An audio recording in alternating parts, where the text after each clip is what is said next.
Tumboni kuna asidi. Kuwa na asidi sio ugonjwa. Asidi ni mojawapo ya vimeng'enya ambavyo vinatusaidia kumeng'enya hasa vyakula aina ya protini.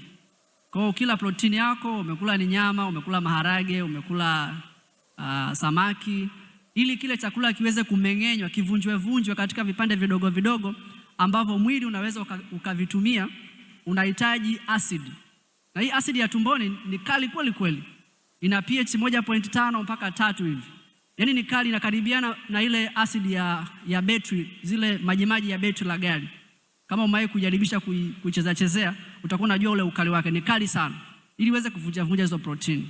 Sasa hii asidi imetengenezwa ili ikae tumboni tu. Ya tumbo kuna kuta nene na uteute mwingi ambao unasaidia ile asidi isilete madhara tumboni. Inapokuwa hii asidi imepata changamoto au mwili wako umepata changamoto na hii asidi inaanza kutoka tumboni, inarudi kwenye koo, inaanza kuleta sasa madhara, kwa sababu inapokuja kwenye koo sio sehemu ambayo asidi iliumbiwa kuwepo. Kwa hiyo inaleta madhara na dalili mbalimbali.